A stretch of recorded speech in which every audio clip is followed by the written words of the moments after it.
You tell your boys they better kill me, Bert. They better go all the way with me.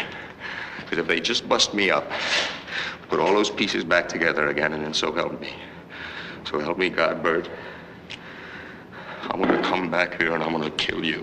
I had my picture on the cover of Life magazine. Oh, whoa-ah! Hey. At the same time, I was employing my other talent, lovemaking. Oh, boy, wait till the guys find I'm on a lam again. I bet you them cops give the flash to every police car from the Bronx to Brooklyn. Maybe even a big radio station. Paul Newman, born in 1925, was an Academy Award-winning actor. His real passion, however, was driving racing cars.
In 1979, Paul Newman won the national championships with the Datsun 280ZX.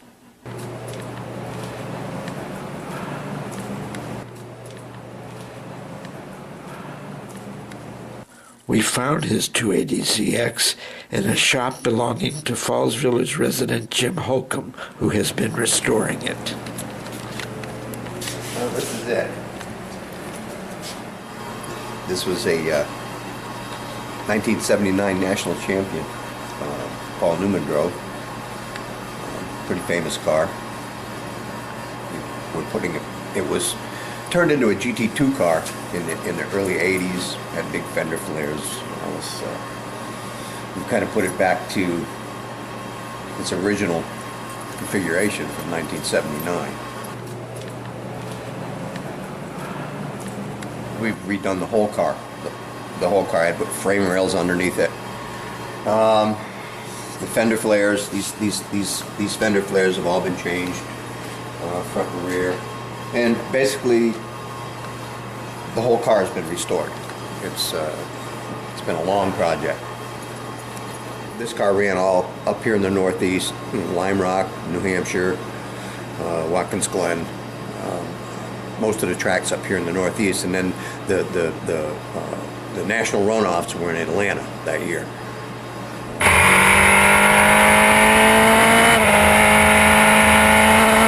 And the car was sold to another gentleman from out on Long Island, and basically finishing it up for him. So, what's he going to do with it? I don't know what he's going to do with it. I don't believe his plan is not to race it. Whatever. I think that he kind of looks at it like a piece of Paul Newman memorabilia. Personally, I would rather see it on a racetrack, but that's my own personal opinion. Have you ever seen it race? Oh yeah.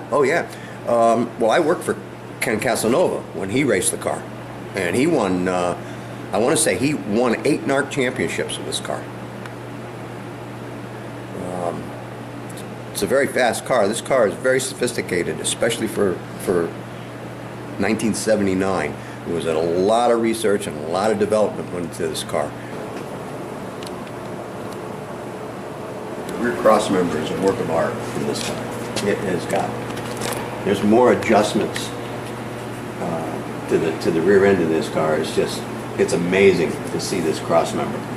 What is a cross member? Well, that's cross member is a section that bolts up under the car, holds the rear end, and the rear suspension. You know, everything comes off of that cross member. You can't really see it. Well, it's just too hard to see. But it just it allows so much adjustment where a stock cross member, like on a stock Datsun, this is a 280ZX. So on a stock Datsun 280ZX, there's no adjustments to speak of. Everything is rubber bushings. All the rubber bushings have been replaced by spherical bearings, and everything is adjustable. There's really a lot of time and a lot of thought went into that rear cross member. I think one of the reasons why this car was as fast and as successful as it was because of, you know, things like that.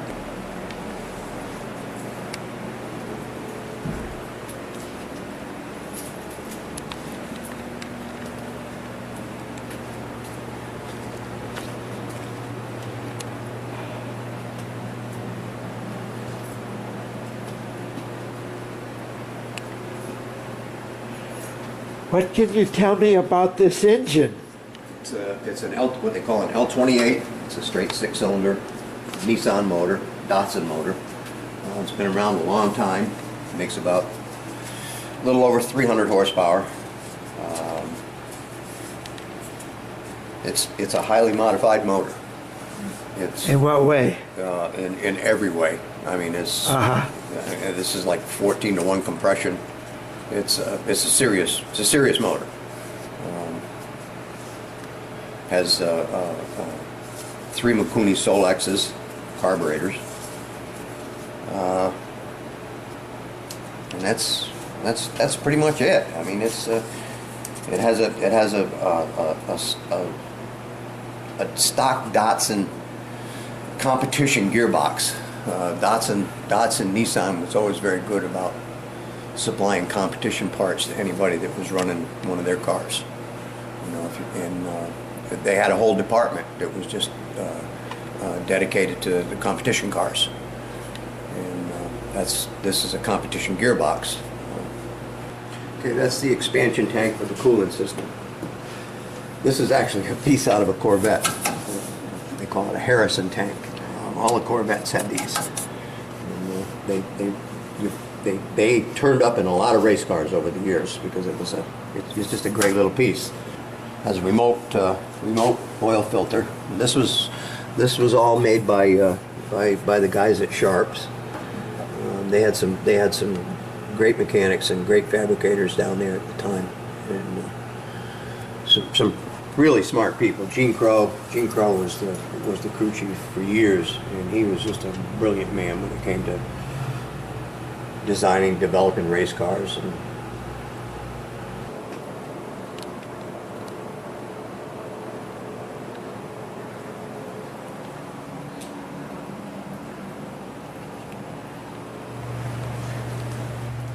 that's the ignition system there.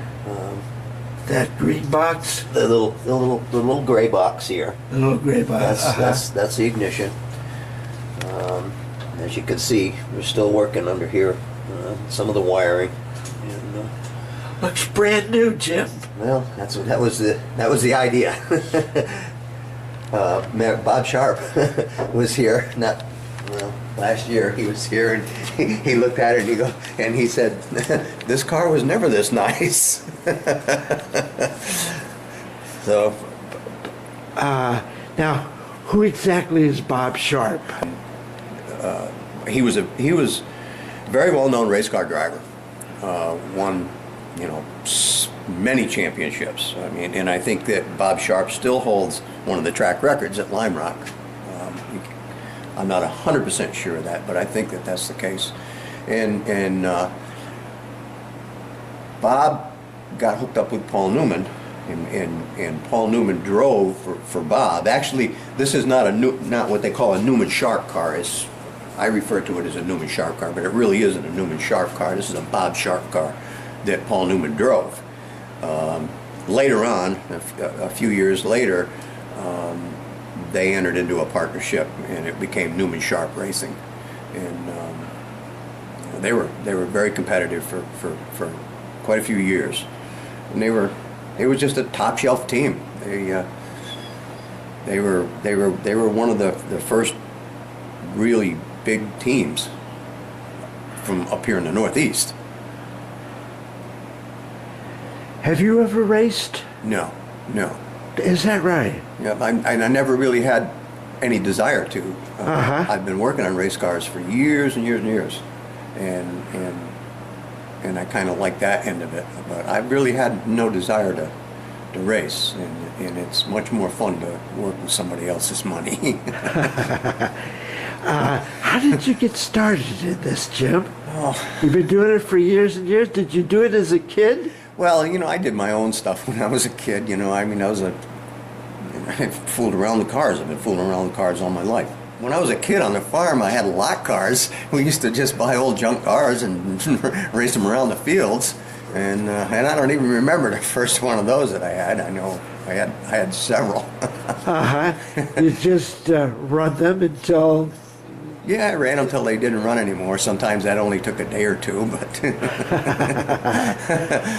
but it was fun, and it's like every farm kid had a lot car.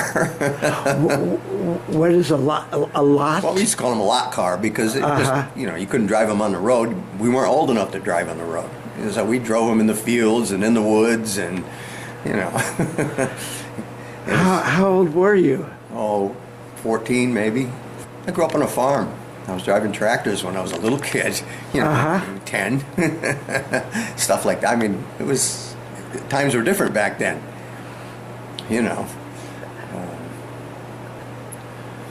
Your dad was a farmer? all his life.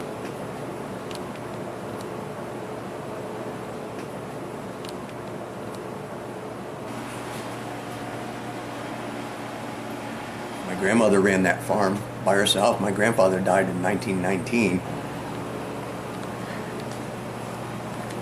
My grandmother ran that farm from 1919 until she died in 1958. Wow. She ran it all during the Depression, all during the Second World War, and always managed to maintain the place.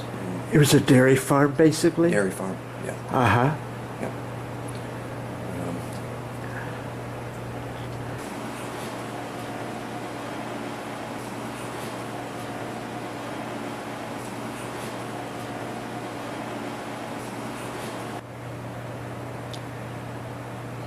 So, the farm up the road, which belonged to Arthur and Mabel Dean, Mabel Holloway, that was a big farm, and that was they had a general store there, and they just supplied the neighborhood with everything. I mean, you could buy everything from clothing to dynamite to nails to you name it, and they had it there. Did more people live in that area than do now? No, I don't think that there were more people. But I mean, like I said, there was a lot of farms, and people didn't travel back in those days. I mean, if you went to Canaan, maybe once a month. That was a lot. Is that right? And if you went to like Great Barrington or Torrington, that was a once a year type deal. And it was like the center of Falls Village supported 2 grocery stores. For years, it supported 2 grocery stores, and there was a hardware store. There was 2 car dealerships. Jacobs Garage, old Joe Jacobs, sold more Pontiacs than any dealer, I think, anywhere around here. I mean, he was just. And times have changed, Now you have the big auto malls that have put all the little dealerships out of business, and you have the super Stop and Shops that have put the little grocery stores out of business, and and that's just progression, I guess. It's the way it is. You mentioned Mabel Holloway. I never had a chance to. Do you have a favorite story you could share with us? Well, I when I was a little kid, there was no other kids around. I was the only one on the whole road, I think. And So my playmates became all these people that lived on the Undermountain Road. Mabel Holloway and Ruth Bosworth and her Aunt May and Wood Sinclair's mother. And so Saturday mornings I would just make the rounds. And I would go to Mabel's house, and Mabel taught me how to candle eggs. It was they had chickens, and they used to sell eggs, and it was this little metal box with a light bulb inside of it. And you put the egg on top of the box, the light would shine through, and you'd look for a blood spot. And if there was a blood spot in the egg, you put that aside. You didn't sell that egg. And then she would play the piano, and she was a very nice lady. I don't think I ever saw Mabel without a great big smile on her face. She was just a very sweet person. And then when my kids went through the same thing, they would go visit Mabel, and I think Mabel lived alone until she was she was in her early 90s. And she lived up there in that big old farmhouse all by herself, and that's just the way people were back then. Lena Bosworth? Lena was a very quiet lady. She was very shy, but a very nice person. Basically spent her whole life taking care of her family. Her Aunt May was a cripple, and she took care of Aunt May. And then her father, Bill, who was a farmer up until he died, and then her Aunt Ruth, and you know, they were basically the same. They had orchards, and they sold fruit, and they had a maple syrup operation, and they sold maple syrup, and that's the way that people survived back then. Whatever they could do to survive. So. And of course, Albert Twing was one of my... Albert Twing, he had the farm at the end of the road. Uh-huh. Yeah, and he was a character. Albert, I always got along very well with Albert. That's good, because he wasn't the easiest... He didn't let anything bother him. He didn't let anything... No, he really didn't. Albert was a nice man, and hard worker, very hard worker. Yeah. I think he got hurt by every piece of machinery he ever owned, I think. But he was just a tough man. He was a very, very tough man, and he was a survivor.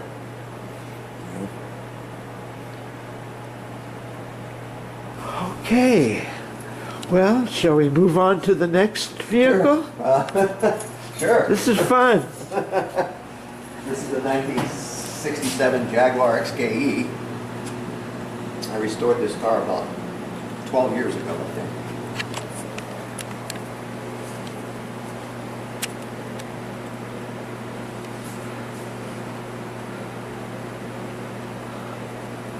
I love these cars, these XKEs. I love this motor. This motor is the motor, the suspension in this car and everything is way ahead of its time.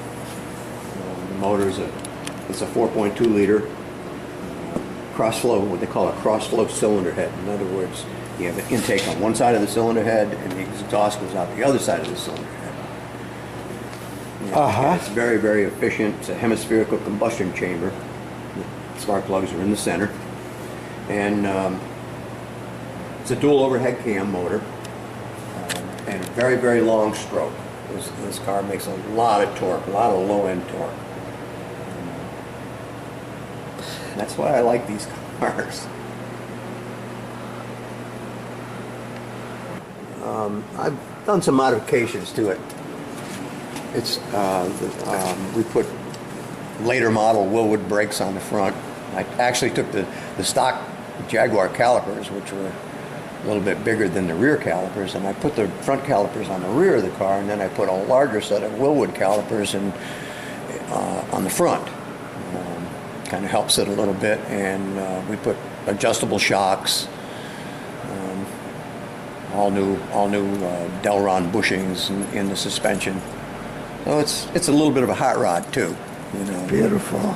And it's a convertible. Yes.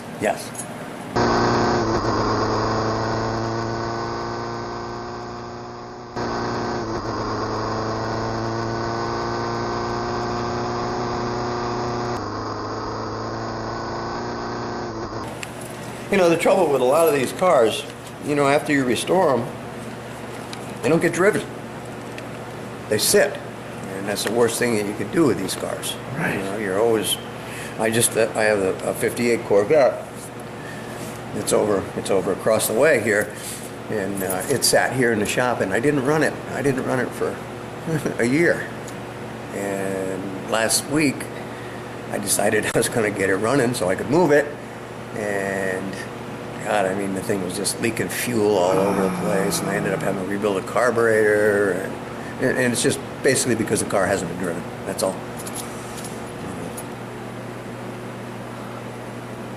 This is a 1977 Maserati Bora. It's a pretty rare car. I think they built these cars for 10 years, roughly 10 years, and I think in the 10 years that they built them, they made approximately 500 cars. So it's a pretty limited production car. I love these cars. These cars are they're very easy to drive. This is an Italian muscle car to me. It's a 4-cam V8, a lot of torque. It just reminds me of a muscle car, and I don't. It's not as delicate as a Ferrari. I don't know. I'm very partial to these cars. Can you pop the hood? Well, yeah. I'd love to see the... The engine is back here. And this Oh, really? Yeah. And this will take me a minute because I have to take a cover off.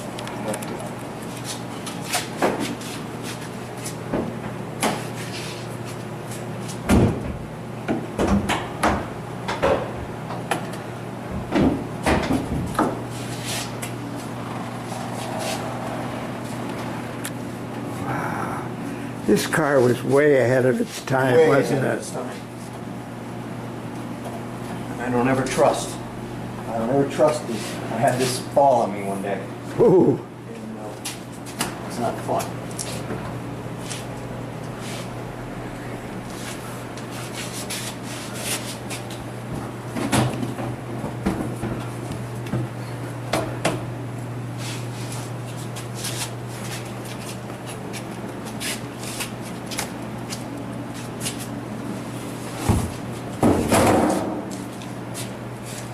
There you have it. Wow. Yeah. One of the things that's unique about this car is the stainless steel roof. That was some people like this, some people don't like this. I just think it's neat, it's different.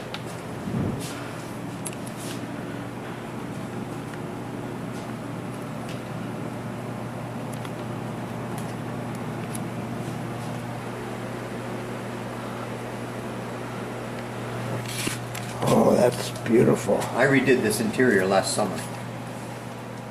Wow.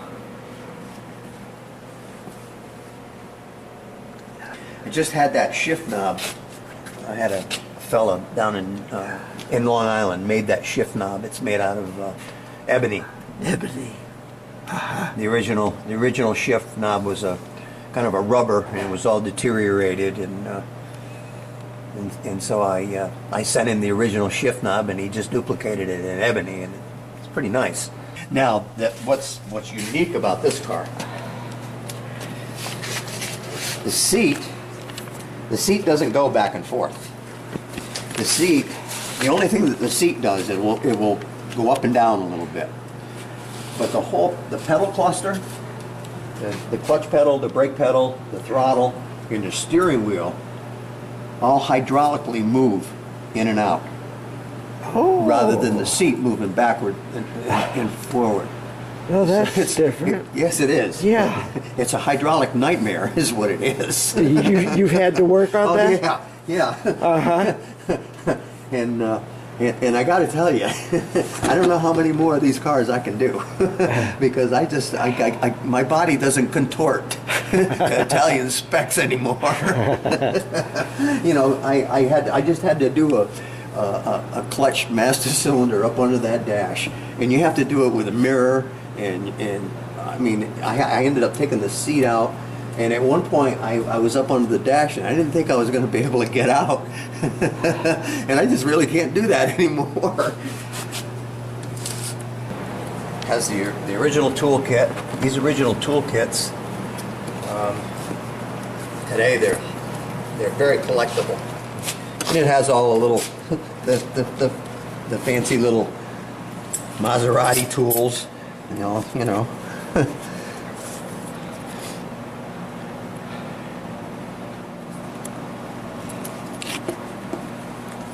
And who owns this car? It's a gentleman from, Did you say Long Island? no, he lives in Manhattan, and he's he's in the art world. He represents illustrators. I see. I've done numerous cars for him over the years. I did a Lamborghini Countach for him.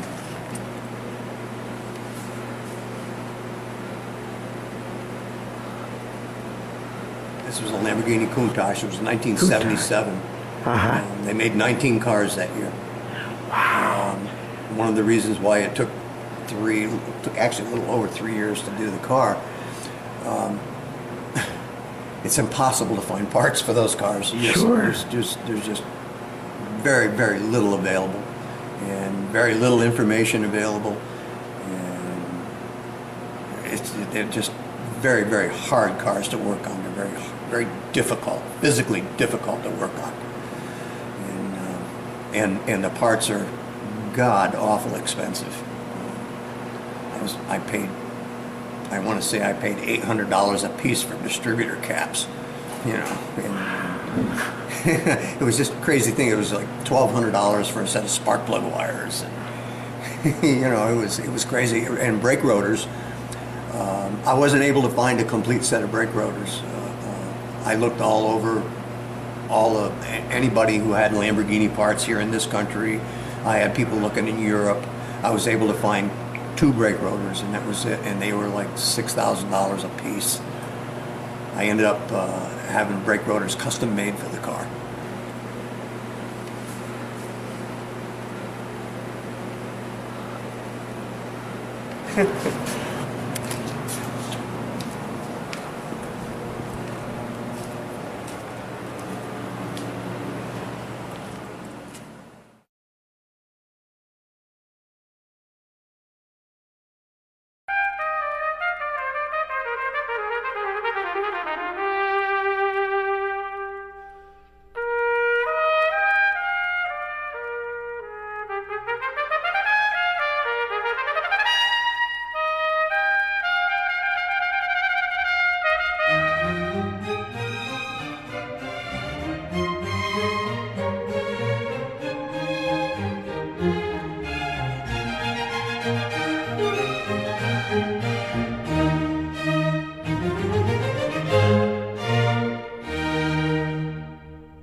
This is my bear corral out here. You find bears? Yes, and of course there's no steps going down. So what happens is that they manage to climb up over, and then they get the bird feeders or whatever. Wow. And then they realize that there's no way to get down. Uh-huh. So they start pacing back and forth and back. Oh, and forth. no. And that's when I start getting nervous, because I think they're going to try to come through the sliding glass doors. How do you finally get rid of But them? anyway, well, you can see here, I've got some pretty nice residual impacts from the bears. See, there are their claws. Yeah. So they do figure out how to get back over, but they're very adept, very agile. They're pretty incredible. Yeah. Then I had one that he was so funny. He came over here. He looked down the hole here, and he thought, "Oh my gosh, I can get down there." And so he stood like this with his feet right against here, and he goes like this, and he's trying to squeegee down in between to get off the deck. That was kind of cute. But they're just like a person in a bear suit. You know, the way they act, and their dexterity with their fingers and their thinking, you know, they're pretty amazing what they can do. So yeah, I can't say I get them regularly. More so in the early spring when they're looking for food, and that's usually when I stop feeding. You don't have any house pets that you'd be afraid of? I have no house pets. No house pets. Have you ever had house pets? Turtles. Turtles? I had turtles. Uh-huh. Yeah, but I let them go. I started feeling sorry for them, and I felt it was selfish keeping them. So. Were they big turtles? I've seen huge turtles in Falls Village. They were native turtles here, like that. Just about the big. But favorite food was earthworms and slugs. They loved slugs. They were their favorite food. They would eat them, and of course they're all sticky and gooey, and so then they would take their paws and claws and go like this to clean their face off afterwards. Believe it or not, turtles have personalities. No kidding. They really have personalities. They do. Each one is different, and they can really interact with people. They knew when they saw me that it was food time, and of course you had to kind of watch out for your fingers, though, because they'd get overzealous once in a while. And what kind of turtles were they? They were box turtles, which people would bring to me because they would find them on the roads. And the state, for the longest time, was saying that any box turtle that you find around here is a released pet that someone had for a pet. And I mean, I've seen so many out in the wild that's not true. I think they're finding out that more box turtles can survive the winters up here. So that was the critical thing. They need to get down, burrow down below the frost line, and it's so rocky in northwestern Connecticut that typically they can't find 3 feet of soil so they can burrow down far enough.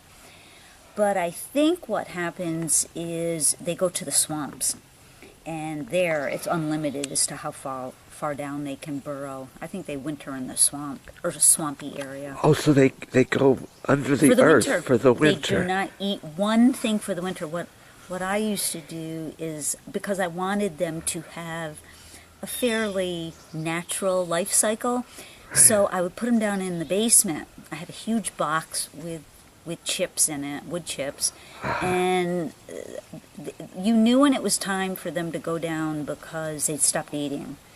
And so I'd put them down there, and all winter long, I don't know if it's a true hibernation, but they definitely, their metabolism slows down a real lot. And, and then about April, they start coming alive again, and they're ready to eat. Yeah, pretty cool. What do they eat? Grass? Greens? No, mostly lettuce?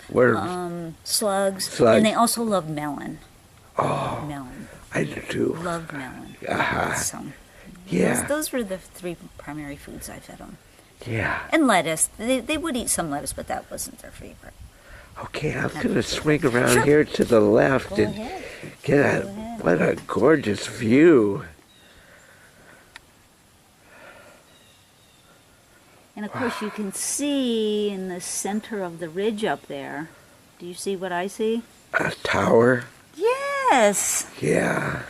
That, believe it or not, is over in Sharon, at the intersection of Sharon Mountain Road and East Street in Sharon. It's a cell tower.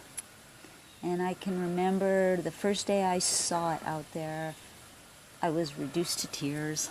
As you probably know, our Inland Wetlands Commission, Conservation Commission, spent the better of 3 years fighting the cell tower that was proposed for Cobble Hill in Falls Village.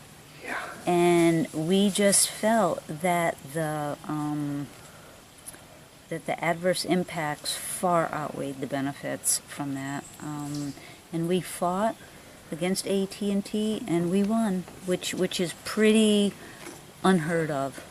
You know, the little guy usually doesn't win against big AT&T, but we were very diligent. We had some devoted people to the cause, and we worked hard, and we won. there was going to be, oh, now I forget specifically how long the driveway was, but oh wait, I think it was more than 4,000 feet long. This driveway was going to be to get up there, and I mean just that in itself, I mean, lends to all kinds of invasive species, plant species, making their way up through, just whether it's by construction equipment or the servicing vehicles that would have to come up regularly. You're making tunnels into what is really uninterrupted canopy. And you start, though their actual spot was only going to be, I don't know, 200 by 200 feet or something, the intrusion, really would have impacted that whole hill. And plus, the soil is so shallow up there that any kind of runoff that they would create, it's just going to cause an increase of runoff. And of course, it's where they were siting it. Originally, it was going to be just up above 63, which is close to the Hollenbeck River. So, I mean, there was just, and it's really right next to Robin Swamp, which is the largest inland wetlands in the state of Connecticut, and boasts the most rare and endangered plant and animal species in the state. So I think it was all those things factored in, and the state owns much of Robin Swamp.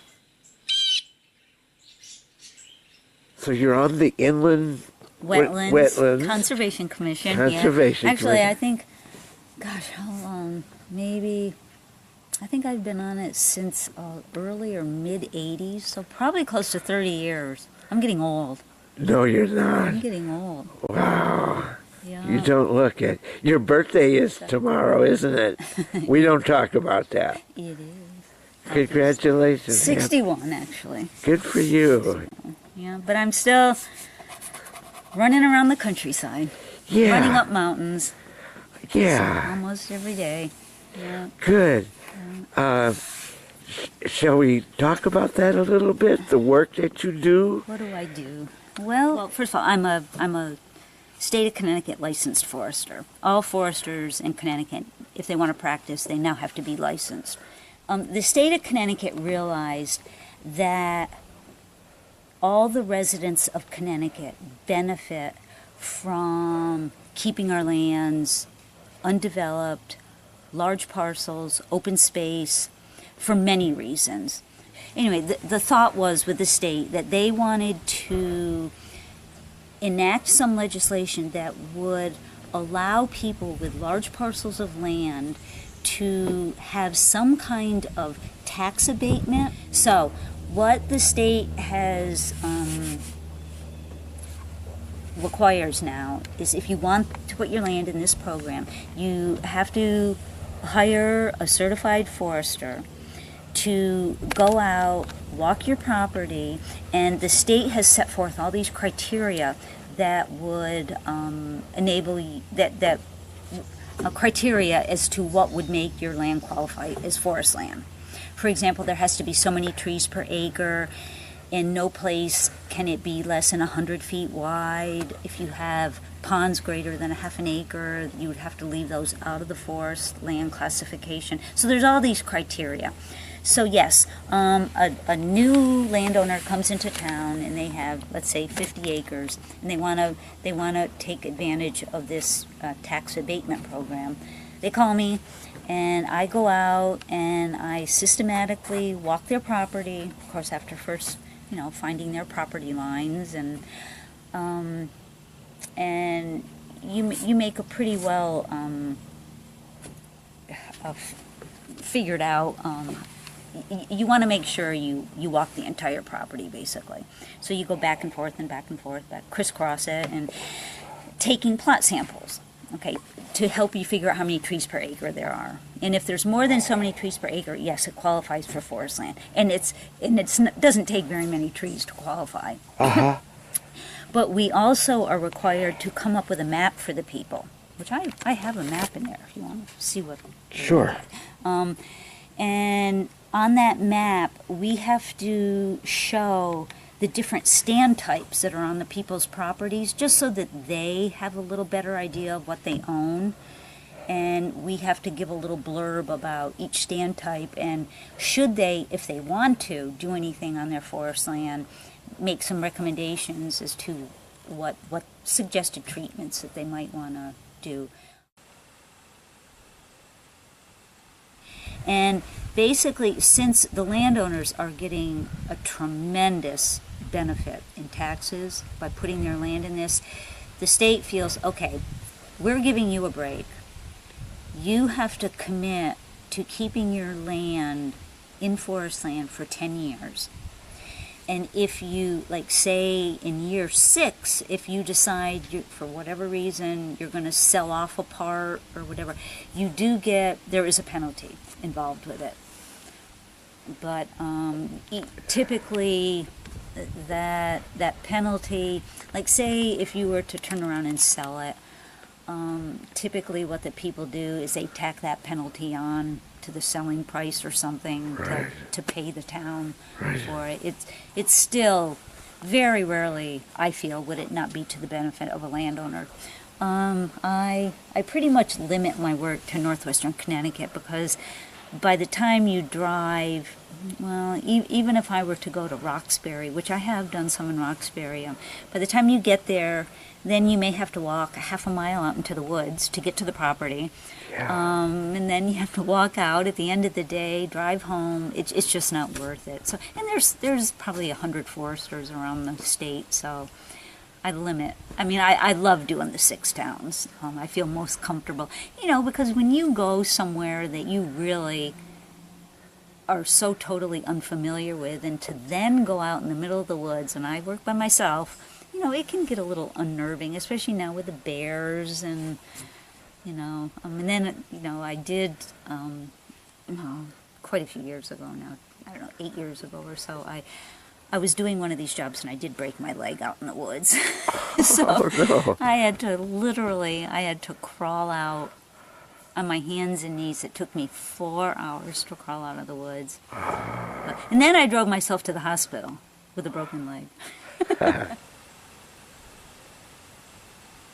And now I'm thinking, I'm driving down the road saying, oh yeah, I've walked that entire mountain ridge. I've walked that mountain ridge. I've walked that mountain ridge, and not many people can really say that, So I really feel that I've been blessed. And I mean, I'm out in the woods pretty much all the time. And I feel today we need more of that, because there's just something magical when you're out in the woods.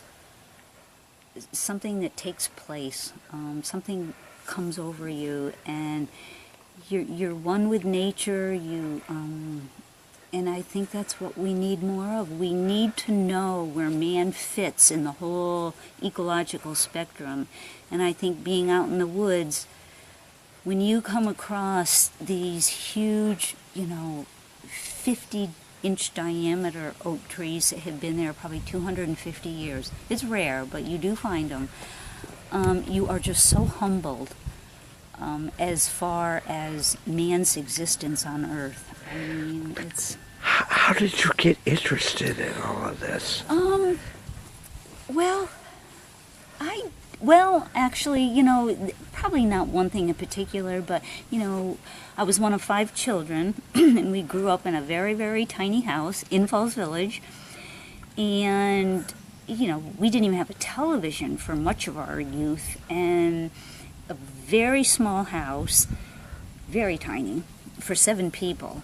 And most of our time, as a result, was spent outside. That's where we had our individual space. We didn't have it inside. I shared a bedroom with 2 sisters, and it was a 10 by 10 bedroom. So our personal space was the outdoors. I guess maybe that has something to do with it. I don't know, but we spent pretty much all our time outside, playing in the woods. But then, let me see. Well, I went to college and I majored. I thought I was going. I was going to be a lawyer or something. I was going to major in government, but I took a intro to biology course. You know, you had to take so many sciences, and I just really liked the intro to biology, and so I took another course, and then second year I took the second year courses and decided I was going to major in biology.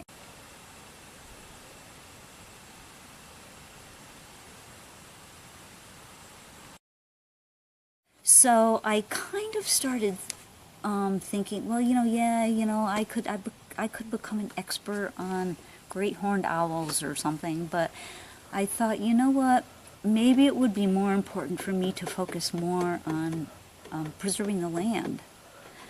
So I applied and I got accepted at Yale School of Forestry and Environmental Studies. So I got a master's there, and kind of the rest is history. I ended up coming home, and I worked for, at that time, the headquarters for all of National Audubon sanctuaries were at Miles Sanctuary on West Cornwall Road in Sharon, not at the Sharon Audubon Center, but there's a Miles Sanctuary. And so I worked for that office for a while. And then at that time, my grandparents, who lived up on Route 7, they were beginning to age. They were aged and beginning to need help. So I ended up kind of moving in with my grandparents and took care of them pretty much for about 13 years. So I ended up staying in Falls Village. Uh-huh. How long have you lived here on Music Up here, the house was built in 1988, I think. So, but however, that's when we built it. I did not get married to Berkeley until 1995. So, and my grandfather died in 96, I think. So that's when I moved up here. So. Do you have any kids? No. I have 5 stepchildren. 5 stepchildren? Berkeley had 5 children. Yep. Uh-huh. Yep. Yeah. And he's passed away, has he? Yes. Yeah, he had Parkinson's. Oh, and so you took care of him too, I'm sure. Yeah. So my grandfather died. I moved up here with Berkeley. Berkeley and I actually got married while I was still taking care of my grandparents. Yeah. We got married out here. And my friends Bill and Lynn Fox were here. My parents didn't know or anything. We kind of eloped.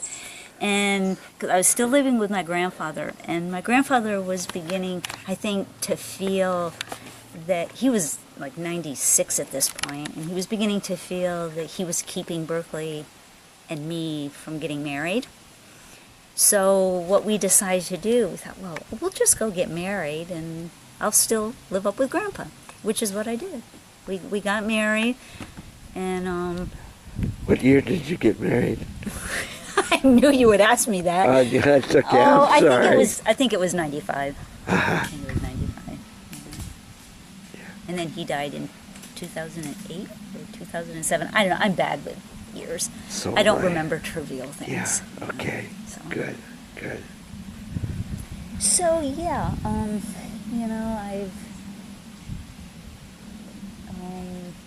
When you're out in the woods, you go into another whole world. And I feel so fortunate because, I come across charcoal beds, which are remnants of our charcoal industry that we had here. And they draw me like a magnet. I don't think I have ever come across a charcoal bed in the woods that I haven't felt compelled to go up to, walk across, walk around, look around to see if anyone had left anything behind, from the late 1800s or whatever. And, where do I have them? Oh, they might be upstairs. Well, it doesn't matter. But last fall, I was bringing in firewood here. And kind of down near the bottom of my driveway, I have a charcoal bed. Have seen this charcoal bed every time I drive by it. Well, but I was getting firewood in, and so I was going up and down the slope with my toboggan full of firewood coming down the slope. And there was this big rock about 10 feet away from the charcoal bed, and for some reason I sat down on that rock. Probably it was because my load was so heavy I had to take a break.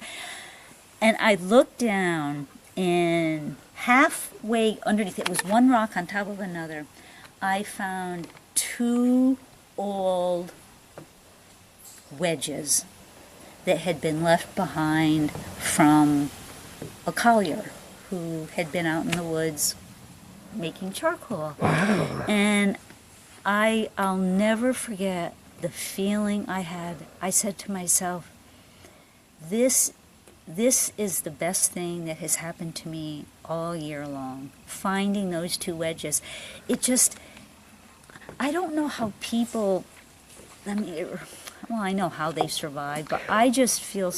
Wedges go into the tree to help... To help directionally fall the tree. Right. Yeah, it was, he obviously had sat down exactly on that same rock like I did, and put his wedges down and left them, forgot them. Because back then you didn't leave stuff like that behind. Those were his bread and butter. That's what he used. Do you still have those wedges? I do. I could find. What, do you want to see them? I would love to see All right, them. I can get them for you. Okay.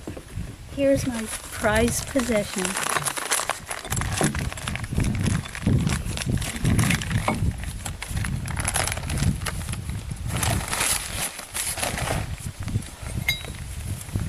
Oh, look at that.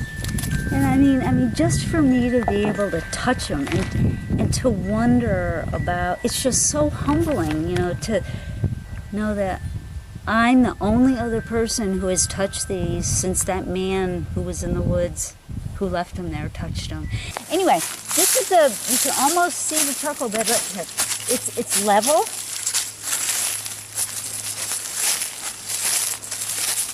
So what you look for is you look for a bit it's as level as flat as a pancake, and it's usually 20 to 30 feet in diameter. A big circle, And what this is, it's mostly consistent of old charcoal. And what they would do is... They made a teepee. They made a teepee right. and burnt the wood down into charcoal, and it was the charcoal that they took out of the woods.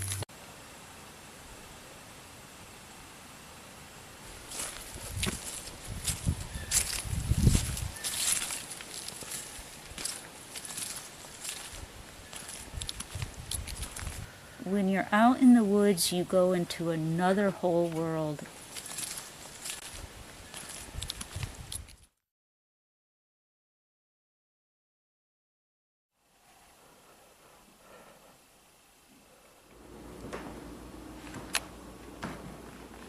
You told me that you would like me to tell you where I was born.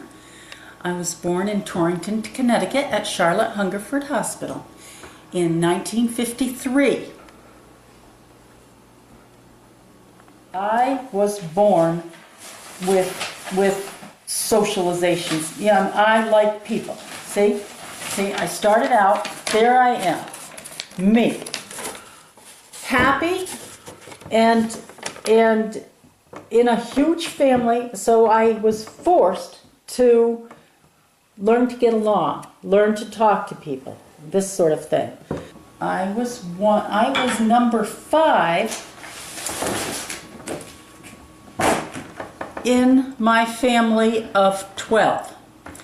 And so when there's chaos and confusion at the town hall, I'm in my glory, because that's what I grew up with.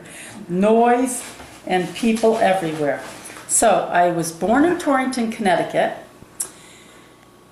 and then I started at Salisbury Central School as a kindergartner, and then my father, Mr. Dale Palmer here, who was a construction bricklayer, he decided he wanted to go back to his roots in Kirtland, New Mexico. So he packed up whatever family was there at the time, because there were a lot of younger sisters that hadn't been born, and we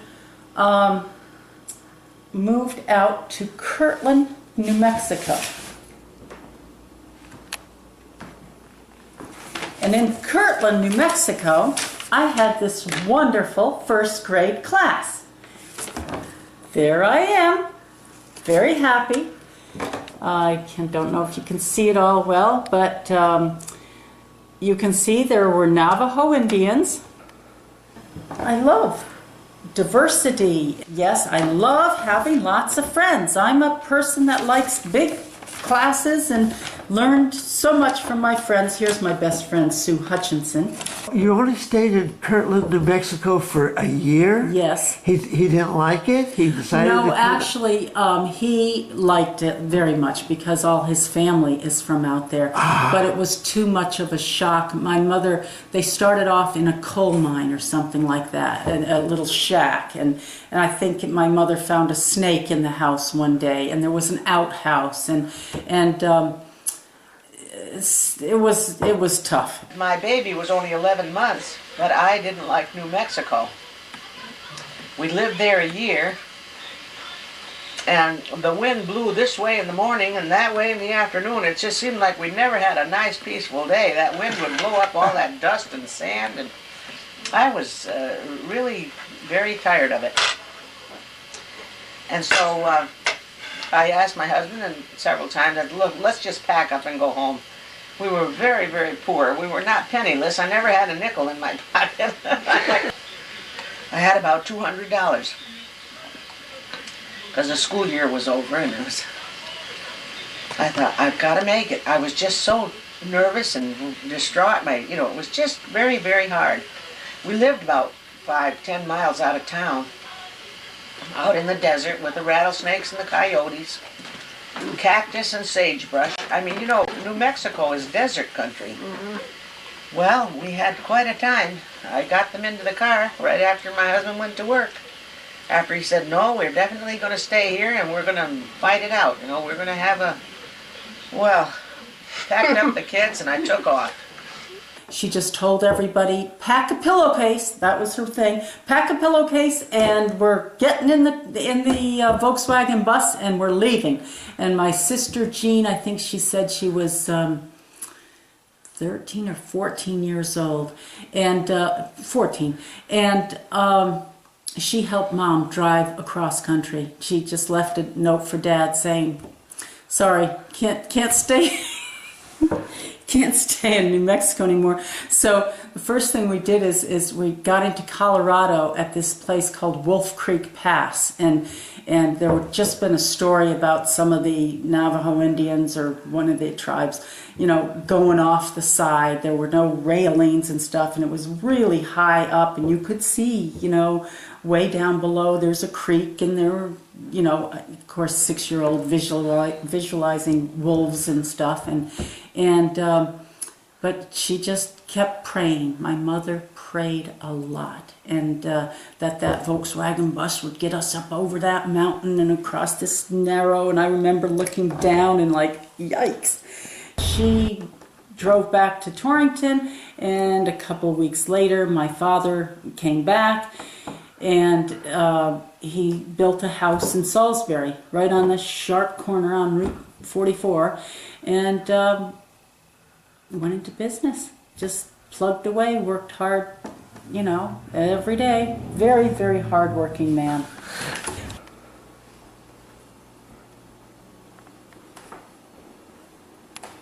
He never believed in paying rent. He would buy houses. He would show up at a closing, like he showed up at this closing and said this house came with 38 acres that he didn't know, part of river frontage and all that. He bought the house up the road, brick house, 48 Dublin Road, and found out that it came with the house across the street.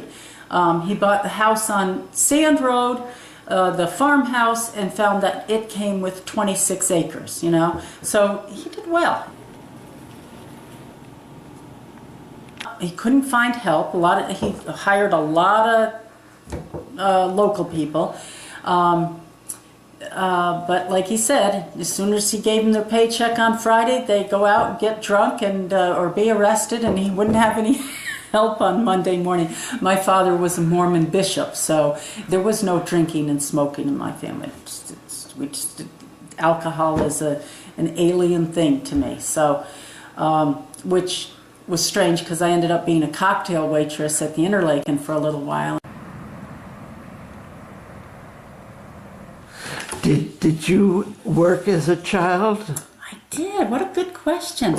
He would bring home lots of old brick with the concrete stuck on them. Right. And he would pay me 1 penny per brick. That's why my wrists are so strong in my hands.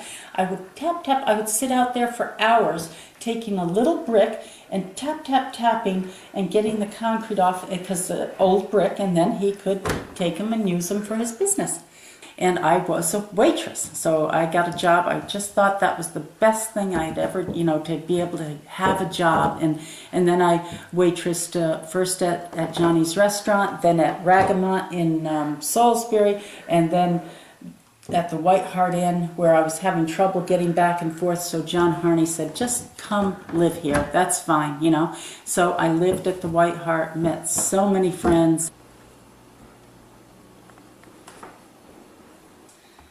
My sister called up and said, what are you going to college for? And I said, well, I really love French, and I really, in all honesty, Assumption College had a male-female ratio of 7-to-1, male to female. I'd like to go meet somebody. I loved it being near Boston. I just wanted that. She goes, oh, so what are you going to do with a French degree? And I said, well, I'll be a teacher. And she goes, oh, you'd be a teacher and make $5,000-$6,000 a year is what she was making at the time. And I'm like, holy smokes, I make more than that working as a waitress at the White Hart. That sounds awful. And she goes, yep, just a repeat of high school. And I'm like, ah. So she said, what do you really want to do? And I said, I really want to travel more than anything in the world. I wanted to travel, so I found this work-study abroad group, and the Sunday after graduation from Housatonic on Friday, Sunday, I was out of here. I flew on Sabena Airlines and flew into Brussels, Belgium, and we hitchhiked around. And you were like 18 or something? I was 18 years old. We had a great time, and we hitchhiked back, and summer flew by. We had a great time. I got on a plane, came back to Falls Village, hated it. It's cold. My family, all were doing different things. I just felt like there is no future for me in Falls Village. So I got on a plane in January and flew out to my friend Christine Barnes, who had left me in France, and that we were tent mates, So I flew out to meet her and stayed with her family in Riverside, California for a little while. And tried a couple jobs, didn't work. My first job, it said, need help in a small appliance distribution center. And I'm like, okay. After a week of training, I realized I've just signed up to be a Kirby vacuum cleaner salesman. That's okay. I said, a job is a job. Yeah. I had a broken down Volkswagen Bug. That was always my, vehicle of choice, little Bug. And I sold vacuum cleaners, but nobody had any good credit, so I'd have to go back and pick up the vacuum cleaner, and it just was not working. I almost called it quits when I went to the unemployment office, and there they had those big old bulletin boards with the index cards, and let's see, I saw one card, office help needed, $1.65 an hour, part-time, or light typing helpful, part-time. I said, oh, I should be able to do that. Well, I went and called, and they said, sure, come in for an interview. There were 22 people applying for this job. So walk in, and the only question this one attorney had is, can you spell? And I said, yes, I can spell. That's, I'm only taking college prep courses. I do not, but I took one summer school course of typing, so I knew how to type a little bit. And I got hired. I mean, it wasn't easy. I had to call back, and they hired me because I called back so many times, and that I was so wanting to learn. Well, I walk in, and it's a lawyer's office, and I'm the receptionist, and I don't know anything. I don't understand it, and for, I would say, 6 months, I would go home and cry my eyes out. I just did. It was too hard. I had just come from a foreign country, Belgium, where they speak Flemish and French and, English. So I had a little bit of work. Now I'm in a law office speaking legalese. It's a whole nother language, and nothing made sense. And I was just so damn stubborn. I finally called my mother up, and she said, please, just come home. We'll work it out. That's what I needed to hear, to say, no way. Am I going back there? I just know there's nothing there for me. So I stuck it out, and after 6 months, I really got to love it. Not like it. I mean, I loved everything about it. I couldn't wait to learn this and that. And it was a general law practice. So I became the specialist, well known in Riverside, California, as you want to go to that law firm to get your divorce. Here I am, an 18-year-old, 19, thinking I can counsel people in their divorces and help them. Well, I did take on process serving, which you can do. You didn't need any training for that. So I'd work 9 to 5, and then after hours I would go and serve papers all over Southern California. And I remember one time I got this Mexican family. They were hot-tempered and I got up there, and he's like, swore at me in Spanish. So that was good. I didn't understand, but I could tell by his facial movements that he was not happy with me. And so he ran. He was not going to take my papers. So I was the captain of the softball team at Housatonic. I took him, and I got him, and I hit him. And they called the law firm so angry. And the thing I remember about that is they called me, do you send that skinny broad out here? I thought, oh, finally somebody called me a skinny broad. I just loved that. And so anyway, that, I took a lot of chances, a lot of close calls of getting myself into a big problem. But in hindsight, it's like, wow, I survived, I did it. So that went on for 4 years. I had a wonderful time. I loved California. I came back finally for a visit. I finally got homesick. I didn't really write or call much back here, but finally I said, okay, I'm coming back. And came up on a bus. Mom picked me up in Canaan, and here's this car loaded with kids, and barely could squeeze in with my suitcase, and came home, and I was like, nothing has changed. There's nothing. I can't do this. I can't be around here. So I only visited a couple hours, and I ended up going to see my sister, Jean, and her name's Jean Gallinelli now. And I went down, and I said, I don't know why I came back to visit. I'm really happy in California. Well, what do you like so much about California? I said, I've got a great job. I have fabulous friends. I've got a beautiful apartment, a beautiful new car. Well, you could have all that here, she said. I said, well, she's in New Haven. Okay. I said, really? I'd never thought of that. She says, yeah, why don't you just look around? So I called up one place to apply for a job. I said, why not? They hired me instantly. And I walked out of there and I said, what did I just do? What kind of business was it? Jacobs and Grudberg, another law firm. Law firm. Uh-huh. I did the best I could. I was going a little bit crazy. I only lasted 2 months and said, I just can't stand this. So I opened up the book, the yellow pages, to attorneys, and I call Beckett, Ford, Dooley, and Barnes.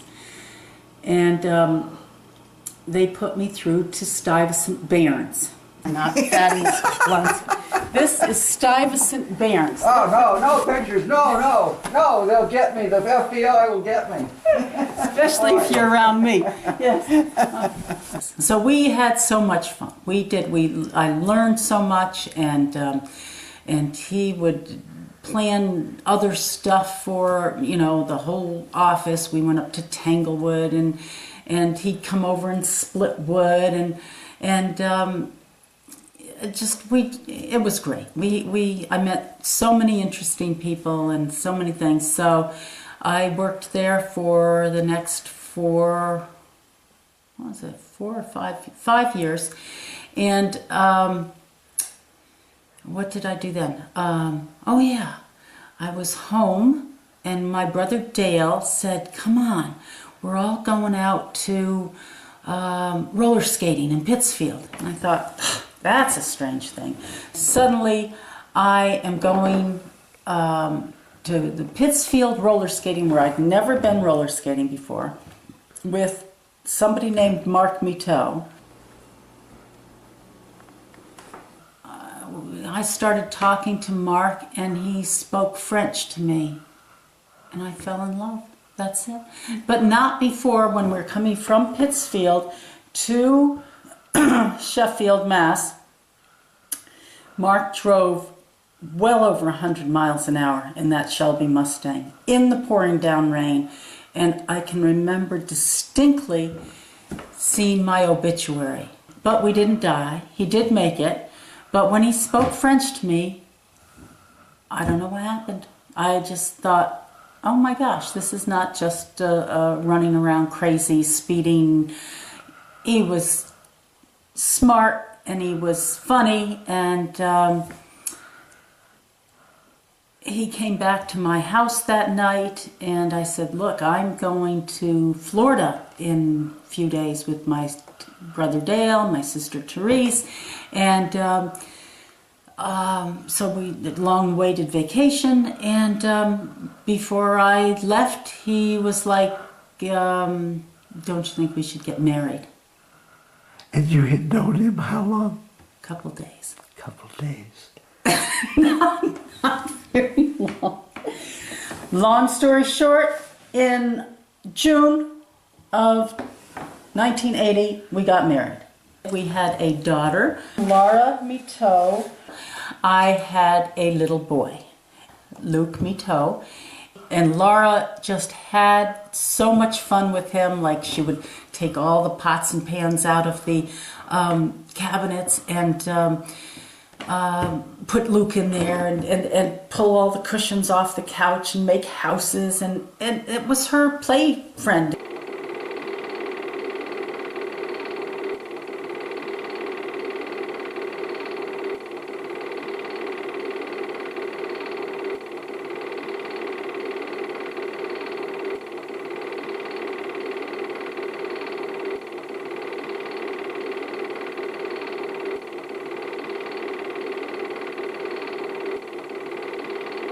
Mark joined the Army. Here we were, a construction company, me with 2 little kids, toddlers, a backhoe, trucks, trailers, everything, a workforce, and Mark joins the Army. And it's like bye-bye birdie, just suddenly you just stop what you're doing and abandon this life and join the Army. So that's what he did. And he excelled at it. It was like that was what Mark was meant to do in his life. So we went through basic training, and then he went through advanced individual training, AIT, which is fixing helicopters. And then he got into flight school.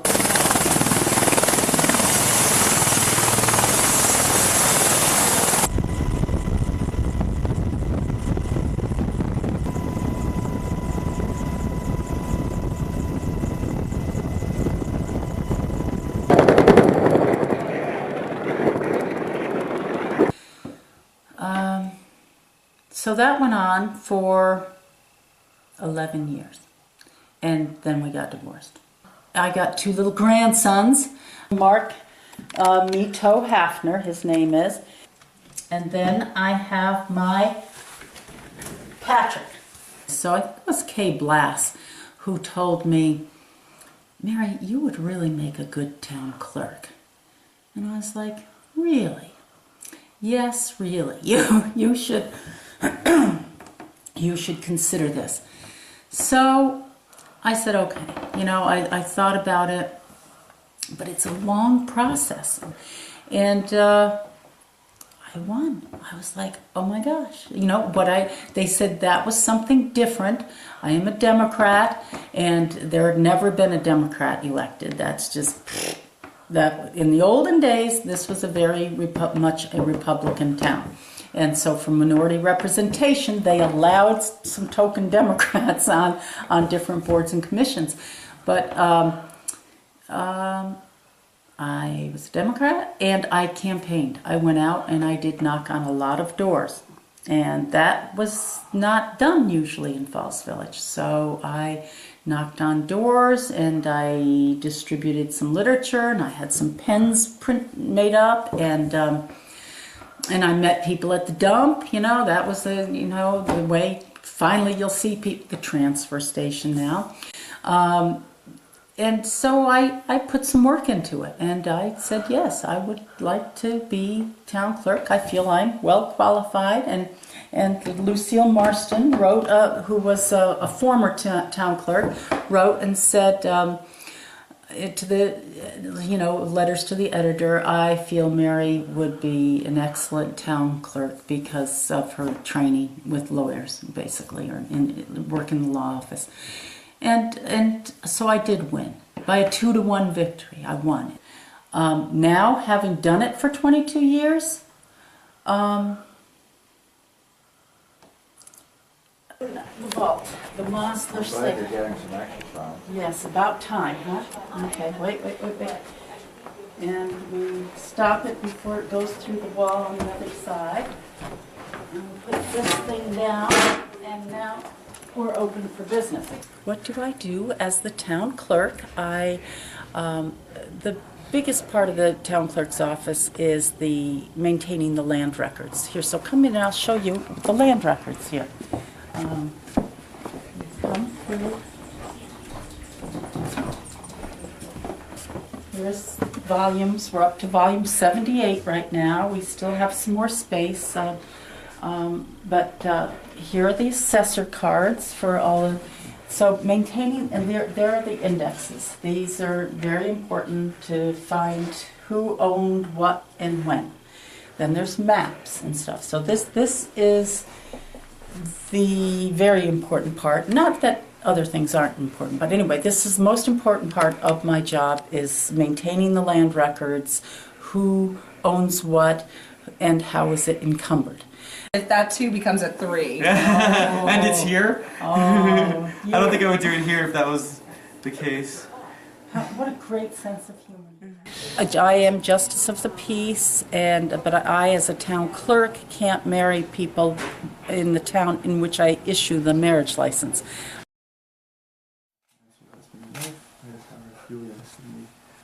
Connecticut, and all these wonderful witnesses over here. We did it! Can I kiss the bride? I mean, high five the bride. 16, and I'm using the seal. It says seal. Ooh, oh. Yes, it's not a seal. It's Boom. a lion. There you go. Certified, signed, sealed. Ta-da! Okay. Congratulations. Thank We you. did it! High five! Animal control officer I am too. That takes a lot of time, but thanks to Facebook and so many wonderful people in this town who jump and rally, and we get those dogs back. Different people would come in here to the town hall and see that something was wrong with my face, and I went to my nurse practitioner, doctor, Gloria Tatspaw, who graduated the same year as I did from Housatonic, and she couldn't figure out what it was. She said, oh, maybe it's Lyme disease, maybe it's Bell's palsy. She got me an appointment with Dr. Finkelstein and Sharon very quickly, and he sent me for an MRI with and without contrast, and it comes back a 7mm schwannoma. But it's only because of the people in this town hall and my good friend Gloria that I was able to nip it in the bud rather quickly. You know, I get some residual palsy and stuff, but who cares? Like I said to everybody, I don't have to look at myself. So that's it. I wanted to tell you that. This is a World War II veteran. You agree with that? That's right. And his name is Edward Nickerson. And he was in Italy. That's right. In the 10th Mountain Division. 10th Mountain Division. And what mountains were those? They're not... The Apennines. The what are they? We fought in the Apennines. You know, we don't have many World War II vets running around, and especially the skiers. I'll bet it's because you were a skier, that you were in such good shape for all. Yeah, well, did you have only the finest skis to work with? No, but we trained on skis, but you have to remember that there's no snow in July. They called us the ski tubes because it was very glamorous, you know, for publicity purposes. But we did other things. What other things? We just trained as infantry, Okay, and we rock climbed, and our artillery was born on mules. A mule is a very stubborn animal. Yes. I know. So, I didn't have to handle a mule except once. Wow. And I tried to control it. And it ran away with me with some maneuvers back in the States. And I had a rope tied to its jaw, and it just lifted me up and spun me around. But there are not many of us left. No. My dad was one, and he... I was only 19 when I was overseas. 19. And you're how old today? I am 90. You just turned 90? No, I turned 90 last July. Okay. I'm going to be 91 in 2 months. See, I'm going up there to sing some songs with Jan Tenney, who is going to be 91 May 4th. Yeah. So many good memories.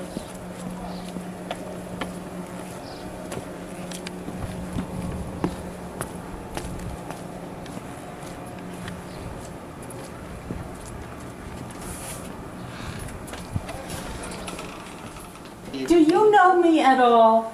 Be truthful. It's been a while, but oh, you betcha my life I have. Oh. Well, hello, Dolly. Well, hello, darling. It's so nice to see you back where you belong. If you're going to take my picture, I've got to put some lipstick on. No, you look great. You look fine. You just got your hair done? Yeah, but I don't. I've worn off my lipstick. Here. Tell me the tales that to me were so dear.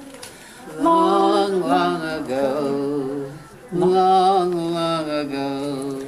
Sing me the songs I delighted to hear. Long, long ago, long ago. Now you are come, all my grief is removed. Let me forget that so long you have roved. Let me believe that you love as you loved.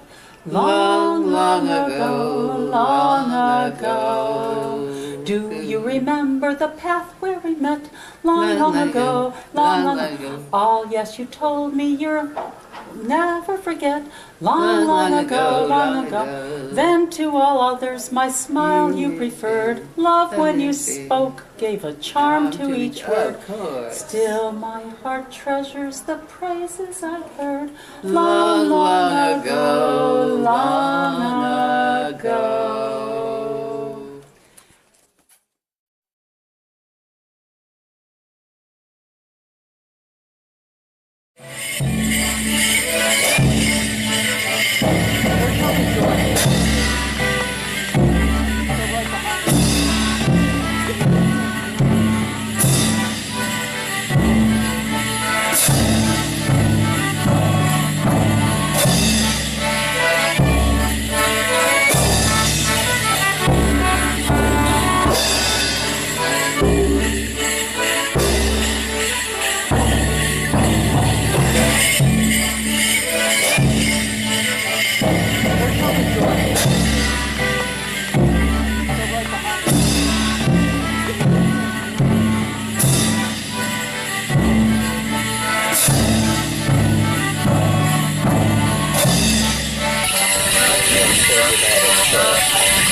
Now, Trudy, just do one more thing for me. Pronounce your last name. My last name is pronounced Schaelehli. Schaelehli. Yes. And that's a Swiss name? It's Swiss. My father is Swiss, yes. Okay. Cane is from the rattan vine, which can grow 600 feet. It grows in Malaysia and the Philippines. And they process the vine and ship it to China, and then they do this. So, comes in a variety of thicknesses. Here is what's called superfine cane. And you can see compared to this one, this cane is very small. And it's a little harder to work with because it's so small, compared to this cane, which is much larger. This is medium, this is carriage fine. And then there's this one, which is, I think this is called medium narrow. And this is one of my favorite cane chairs. I love this. It took a little bit of a while because it's so large. But it's a really comfortable chair. It's a really nice chair, well made. We've got a little bit of cane soaking here. It takes about 10 minutes to soak cane to get it pliable enough to weave.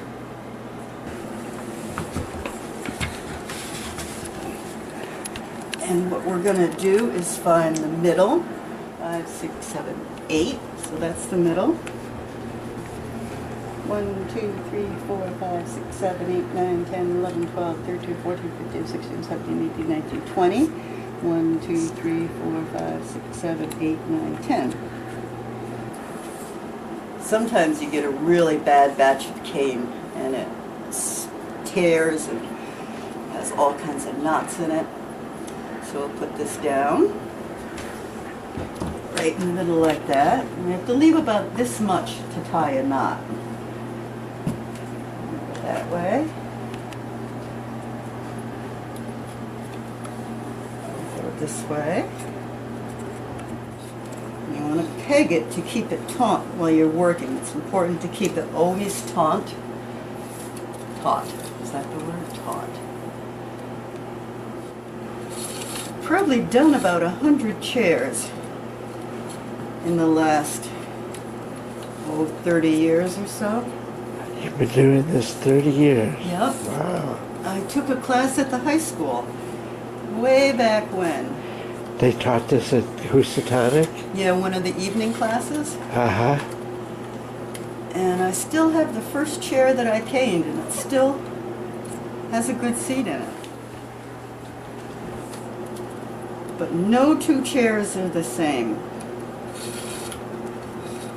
They always have some type of glitch or some type of problem, or sometimes you have to drill these holes out. Sometimes the holes don't go all the way through. Whoops, now we have to make sure to keep that flat. Taunt. I guess that's going to be straight. It's pretty good.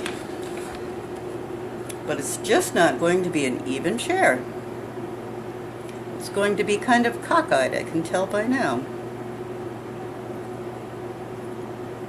Okay, it's starting to take shape.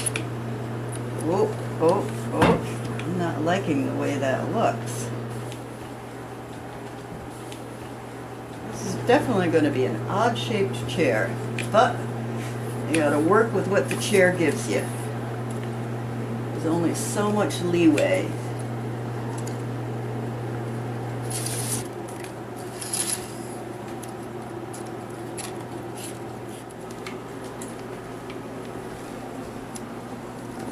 Now step 3 is the same as step 1, but you have to keep slightly to the right of step 1. But you do have to use the same holes.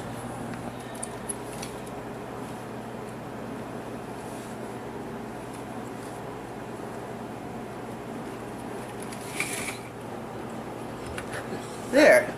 So that's step 1, 2, 3, and 4. Nice. It's going to come along.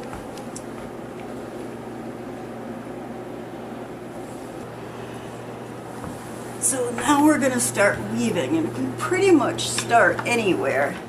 So we're going to go over step 3, which is the second vertical we did, under step 1.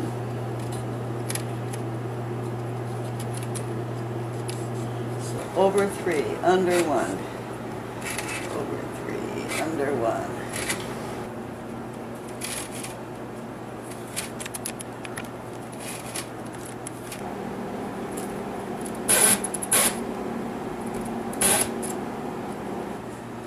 That's a nice sound. That means the cane is just wet enough. And the existing cane that we just did is tight enough. So that sounds good so far.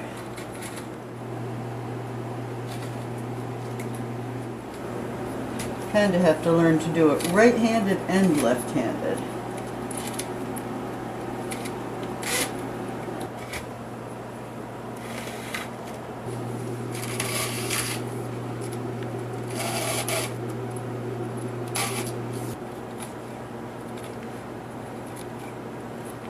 I have a ruler here. Where's my ruler?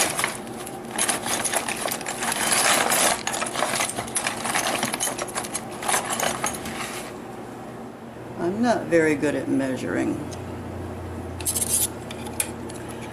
But when you're deciding on cane, you go from the center of this hole to the center of this hole. And whatever that measurement is, I can't see it right now.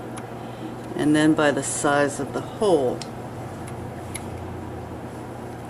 So that's what, 1/4 of an inch? Something like that. So that tells me it's medium cane.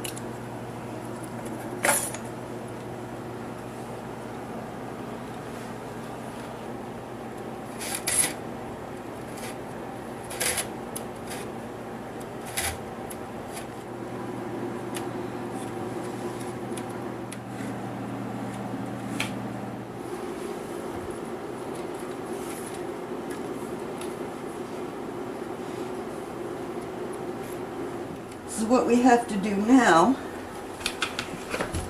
is make these into cute little squares and get them as perfect as we can, because that'll set us up. So what we have to do is wear my fingernails down and get these as perfect squares as we can. Just want to get them all as tight together as you can.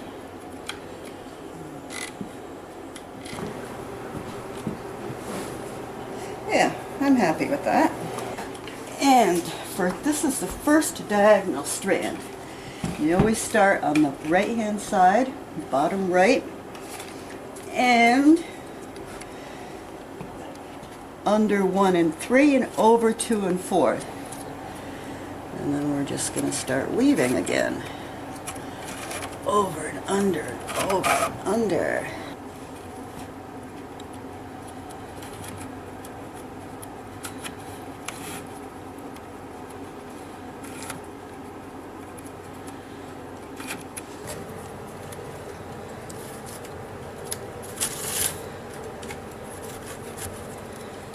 Pull it tight, make sure it's all flat.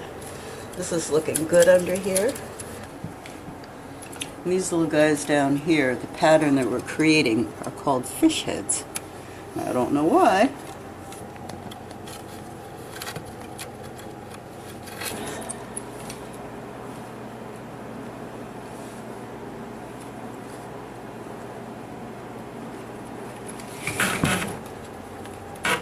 Oh, I love that sound. That means the cane is just wet enough and it's starting to get tight.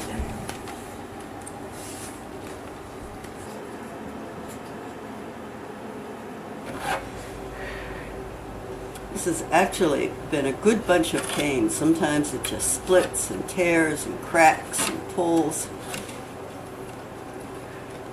I love that sound. Now we have one of those cute little, perfect little, is it an octagonal? What is 6? Sextagonals. Hex. Hex, that's right.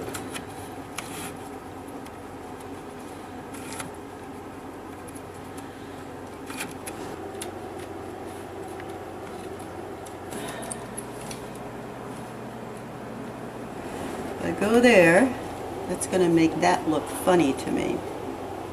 So I'm going to go in that hole. That just doesn't make the nice triangle that I'm looking for. I'm going to try this.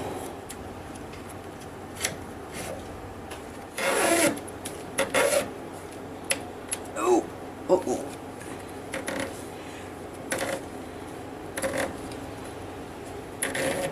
Ah. Yeah, that's good. And we are done.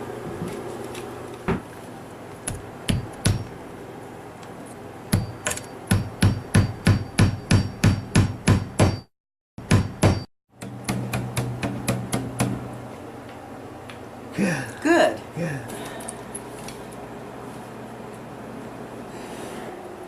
I enjoy caning a lot. It's self-satisfying, it's meditative, leaves something for the generations, I hope. This one's for my daughter. Hopefully my great-grandkids will get a chance to sit in them too and say, nice chair.